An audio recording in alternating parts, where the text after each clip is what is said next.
Hi, and welcome to the last episode 8 of Season 1 of the Who Rescued Whom? Canine Rescue Tales Podcast.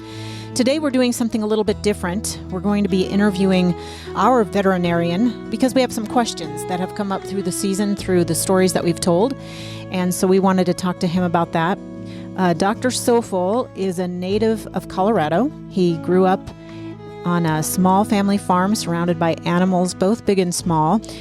He participated in 4-H over the course of many years, and that led him to becoming a veterinarian. He went on to Colorado State University's College of Veterinary Medicine and Biomedical Sciences in 2000, and he started working in the Black Forest community of Colorado later that year. 2014, we moved from Nebraska to Colorado Springs, and since I was retired military, we started taking our dogs to the Army veterinarian at Fort Carson, which was great, but it was a long trip, and each time we went, we always saw a different vet. So we started looking for a local veterinarian and came across Dr. Coufal's practice. And Dr. Coufal quickly became our favorite veterinarian. Diane and I have had pets and dogs most of our lives, and I think we both agreed quickly that we enjoyed Dr. Coufal's bedside manner and really took a lot of time with us, more so than other vets, to explain what was going on and to diagnose what was going on with our dogs. So we really grew attached to Dr. Coufal. And Dr. Coufal opened a new practice, Ponderosa Vet Clinic. So welcome, Dr. Coufal. And what we thought we would ask you to start out by telling us how you came to currently have Ponderosa Vet Clinic, because I think you started in the Black Forest, like we said earlier. So if you can just talk a little bit about that. Sure. Thank you, Diane. I graduated vet school in 2000, and I came down to a vet clinic here in the Black Forest that I worked for many years. That clinic actually went through the Black Forest fire of 2013, and we continued on to work after the fire in a new clinic. But shortly after the fire, the clinic was sold to a corporation that I did not want to stay with, so I decided to go do my own practice at that time. It was a motivating factor for me to get out there and do that. So I started the loan process and looked for places to go. We were able to find actually a basement of a house-looking structure. It was in an accountant's office that we were able to start our Ponderosa Veterinary Clinic in 2015. And just continued to grow from getting our doors open. I'd been around the community for many, 15 plus years, so people knew my name and knew where I was. So they did come in quite large numbers. So we continued to grow, and we were able to go to the next step of buying land and looking into building our clinic that we presently are in. We started there about 6 months ago. It's in a building that's actually made for a veterinary clinic, and we've really enjoyed getting into the bigger size, can continue to grow. We want to try and control it to some degree, but it is, it's a very busy place, high growth area in Colorado Springs that we are dealing with. It's a very rewarding career, but it can be difficult, and just about the discussion like what we're going to have here today is always a hard thing for people to come to grips with sometimes. I just want to compliment you that even though your practice has grown exponentially, because like you said, first started off in that smaller building and whatnot, it still feels like you're a small town vet. You still spend quality time with us. We never feel like you're rushed to get out of there, and that means the world to us as dog owners and whatnot. So thank you. There's a current theme in our podcast, and friends talk about the pain of deciding how or when to euthanize their animals. It's a traumatic experience. The dogs and animals typically live a shorter lifespan than humans, so it happens several times throughout our life. So we just wanted to talk to you because you've helped us make those decisions. So just wanted to ask you, what goes into your decision to recommend euthanasia? I think, like many of our clients, we're all interested in quality of life for our pets. And I think that's the conversation that I try to talk with people. many of these people, the majority, I would say, I've known for many years. And that's the part of my job that I think helps me, is just knowing many of these people through many different pets, many different situations, versus like working in an emergency clinic situation. You don't know these people at all, and it's sometimes more difficult to have these conversations. How I describe it a lot of times to people, just being straightforward with them and saying, are there more good days than bad days? But if it's starting to flip around where there's more bad days than good days, then we have to start talking about how the pet's overall quality of life is. I think eating and drinking, mobility, those are easy things for us to kind of gauge, and that's a lot of times what we talk about with people, is just our animals laying around all the time, like 99% of the time are they laying in their own excrements. Just it's not what we think about as a good quality of life at that point. Pain, I don't think any of us, even people, we don't want them in pain. So it's, if we can't make them comfortable, I think that's another big situation for people to evaluate and discuss with each case. I mean, unfortunately, it is a day-to-day thing of my job, and it is something that, every case is different, and you have to, look at people's, what they can tell you, because there's our best way to connect with this animal is what people see at home. And that's really what we have to try and come across, and listening, that's the biggest thing. Right. And your answer to those kinds of questions for us really helped us make our decision with Cody several years ago. We had adopted a senior from Rocky Mountain Collie Rescue. Cody, he was about 11 and a half. We only had him for a year and a half, but yet it felt like a lifetime. But you made it very clear, and you asked the right questions that we didn't know to ask. So that was important. Have you ever had a client that just refused euthanasia, and you knew that dog was going to just leave in pain and there was nothing you could do? Or have you had to get over a hump while they're there? And that may be more for a person that you didn't know. Like you said, you've known a lot of these people. So I think having that bond with a client does help a lot when you don't have that knowledge of their life, past experiences. It's difficult. There are some that are not ready. I have sometimes with a family, a husband and wife. One is ready, one is not. And we talk about the case. And sometimes they do go home. And, my goal is to have them, just like we talked, what are the quality of life questions here? And people start to realize that this is not a good quality of life. And we, in some ways, are being selfish, keeping some of these pets for us and not thinking about the pet. I have people where they've wanted to go home and have a night just to spend that time to say goodbye.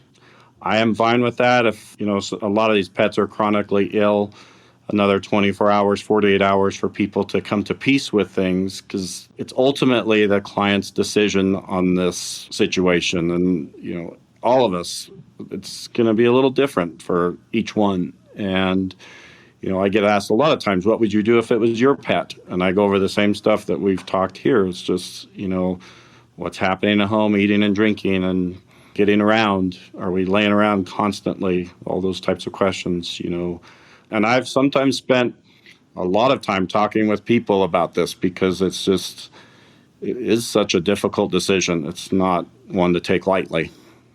Right.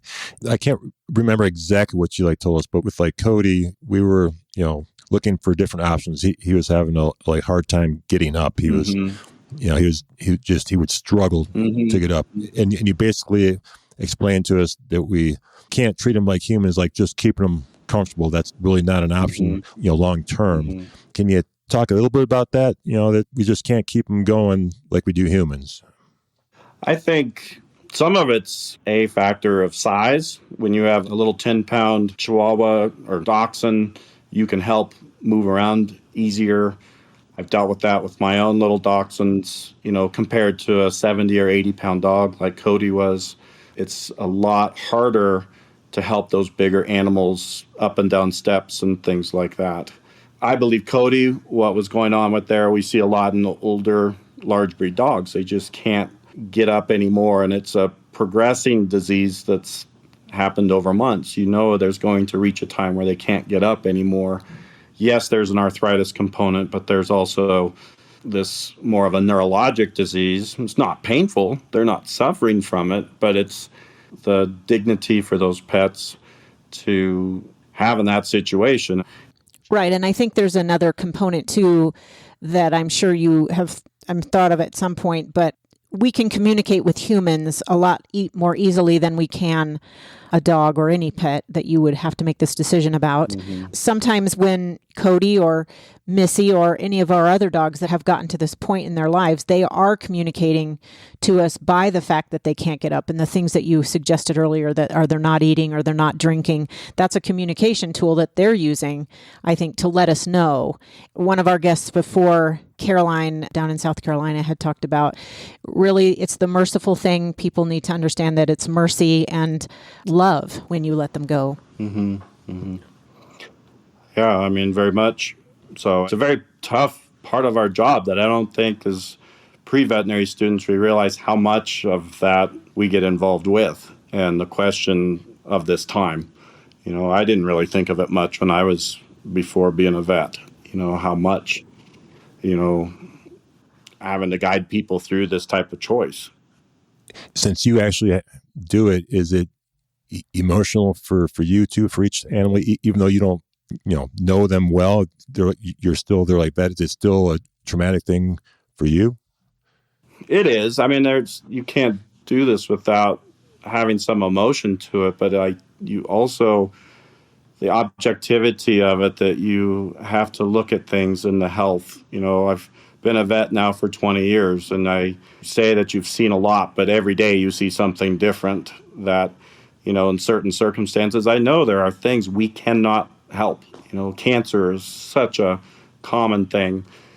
We cannot turn back the clock on anybody's age. It is, unfortunately, these pets don't live as long as we would like. We would all like them to live 30 or 40 years or longer, and it doesn't happen that way.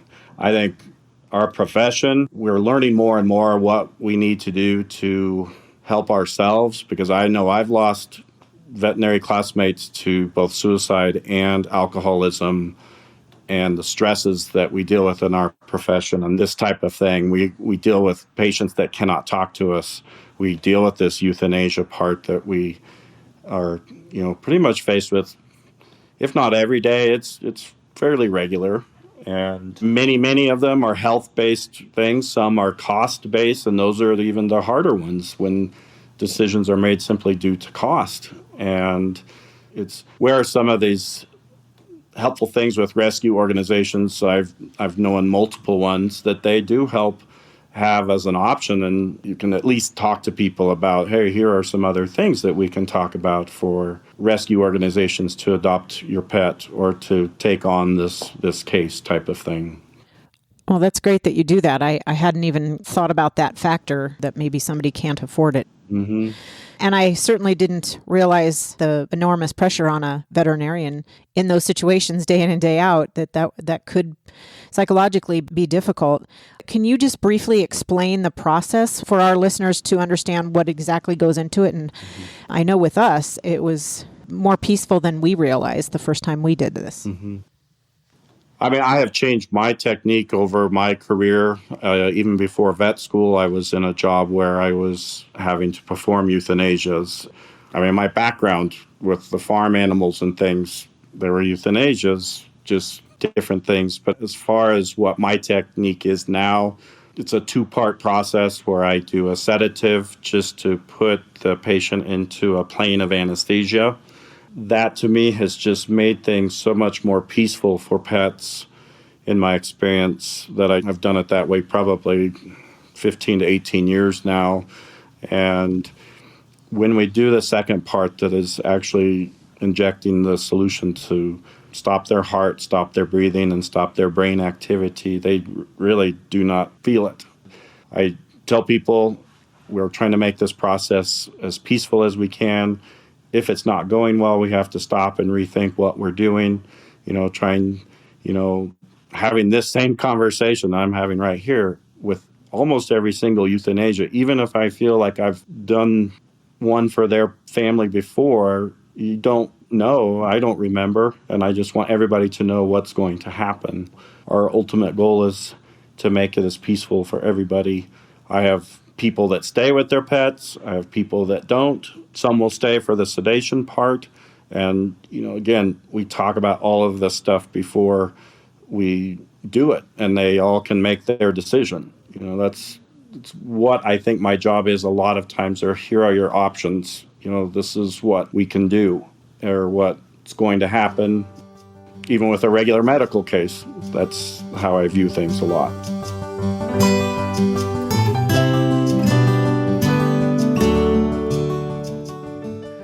After our discussion about euthanasia with Dr. Coufal, we asked him to tell us about Cisco, his special rescue found in the Black Forest.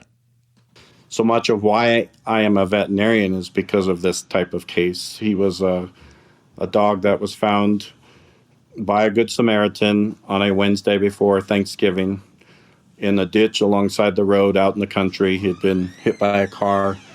The Good Samaritan picked him up and took him home and gave him some horse meds to help for pain that actually hurt his liver in some ways. He had a fractured pelvis, collapsed lung. His tail had been damaged or probably pulled away from his pelvis to where it caused nerve damage where he couldn't urinate or defecate for the first week after we had him in the clinic. This Good Samaritan brought him in the Friday after Thanksgiving, so he had spent 48 hours in this condition. As soon as we saw him come in, you could tell his breathing pattern was that of a dog with a collapsed lung, so we fixed that right away, and he just went to sleep. And the decision was we were going to just support him at that point because we did not have an owner. We were going to see if any owner would turn up. Nobody ever really did. For several weeks down the road, we did find out what maybe his history was, but it was around this Thanksgiving time when this had all happened. So I had started taking him home because of the treatment he needed. There was a snowstorm that was coming in, a blizzard that we didn't know if we were going to be able to make it into the clinic. And, I'll never forget, out there in the blizzard, he had started walking and he had kind of hobbled out to the mailbox post and he tried to lift his leg to go pee. And, right then and there, I knew he was getting better because of, him knowing that he needed to pee. It sounds funny that, you think about that, but as a vet, that's a very good sign to see. And, from that day on, he just kept going back and forth with me to work. And then I'd bring him home with me. And, he became my shadow. Wherever I was, he was with me. And there are very few days I don't really even think about him at all times, with my other pets I have now. And just for the 13 years that I had him, you look at why do you become a vet is to help animals in need. And he was in such need, but he gave me back so much love and companionship over his life that he just was what you would call a perfect dog to me. And this talk about euthanasia and all these things, he even, the day before he passed away, I did not have to make the decision to let him go because I think just how he would be, he didn't want me to have to come to that decision for him. I think a lot of people hope that that's the situation, and I wish it was more that way, where we didn't have to make a decision. But right. Went for like a mile walk the day before he passed away. That afternoon, he started to cough a little bit, and the next morning, I had to take him to the clinic, and he passed away in my arms. Wow. You can't script any easier way to let him go than me just being there with him. And, he passed away in a veterinary clinic, just the way that I found him in a veterinary clinic. And wow, he's made an impression on me. And it's just always, I thought when he was gone, I'm like, what am I going to do now that I don't have him to look at as my, reason to be a vet? But you don't forget them. I mean, he touched me so much that, I'll never forget him. Do you have any advice to dog owners who no longer want to get another dog because it's too painful to lose them? It's a question that comes up sometimes while we are in the room after we've put their pet to sleep. Oh, wow. I mean, some people say, I'm never getting another animal again. They will be back sometimes the next day with a pet because they feel like they couldn't deal with, in a way, they're probably replacing what they had lost, but the house was too quiet, they would say. And I have other people that never do get another pet.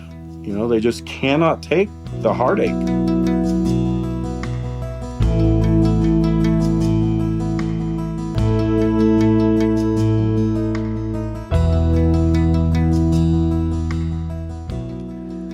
This is where the many rescues scattered across the U.S. can come in. There are many dogs that need homes, thousands of dogs, actually millions of dogs. We encourage those who have had a difficult time after a beloved pet passes to go to a rescue. Look at the available pets. You'll never be sorry that you saved another one. Our conversation with Dr. Soulful continues. Well, this has been very helpful, and we hope that our listeners, through our stories and through this interview, will come to understand that this is a normal part of having an animal, a pet of any kind, that at some point we're going to lose them. And to have someone as compassionate as you are to help us through that process. I can't imagine that there's too many in the number of people that wouldn't come back to you, but I suppose you're right. It's the psychology of it, and possibly they don't. But hopefully what we put out with our first trailer and in our episode that was 2 episodes ago, episode 6, we say that, we give the statistic 3.3 million dogs enter U.S. shelters every year, and 600 and some thousand of them don't make it out, and they are euthanized because there's no one there. But there's families everywhere that could open up to just one dog and rescue. Yeah, the rescue groups that I've worked with, I mean, they have so much more compassion than I feel I have sometimes because of what they see. They go out to these puppy mills and they're getting these animals in such poor conditions that, they've never even touched the ground because they've just been in a cage their whole life there to produce more puppies.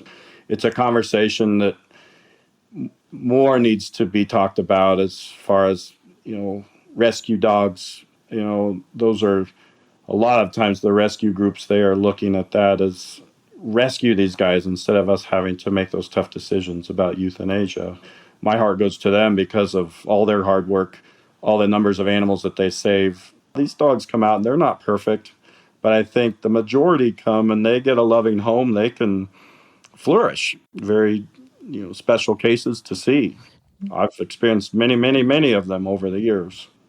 And just like Cisco, it sounds like he really flourished for 13 years. From your description, I wouldn't have thought he'd made it that long. Speaking of rescues, each week we make a donation to the rescue of choice of the guests that we interview.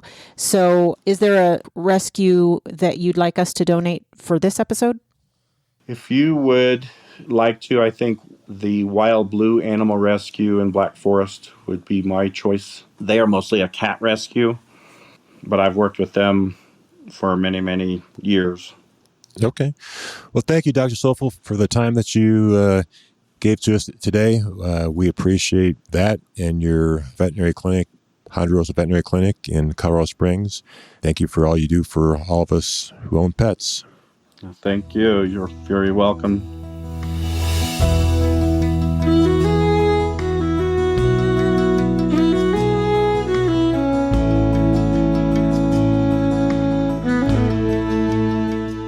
The Who Rescued Whom Canine Rescue Tales podcast makes a donation to the rescue of choice in honor of the guests we feature on each episode. Dr. Soulful would like this episode's donation to go to Wild Blue Refuge for Cats and Kittens. As he said, Wild Blue Cats is a 501c3 nonprofit dedicated to saving the precious lives of cats and kittens who are abandoned, abused, neglected, displaced, or surrendered, and to find them permanent homes or provide lifetime sanctuary or foster care. Wild Blue Cats is located in the Black Forest area of Colorado Springs, Colorado, nestled in the woods where not only their cats enjoy the beautiful habitat, but so do their volunteers, adopters, and visitors. You can see pictures of Dr. Coufal and Cisco, show notes, and an entire script for the hearing impaired on the episode page of our website, whorescuedwhom.com. Although this is the last episode of Season 1, we will be back in the fall with more rescue stories. Do you have a rescue story you'd like to share? We'd love to talk with you about being a part of our podcast. Just go to the Be a Guest page on our website, whorescuedwhom.com, and fill out our future guest information form. You can also email us at info@whorescuedwhom.com or message us through our Facebook page.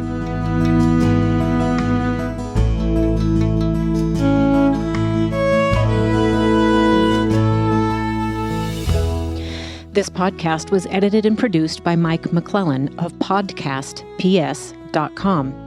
Mike is our editor and producer, and Mike is the composer of all of the music you heard on this episode.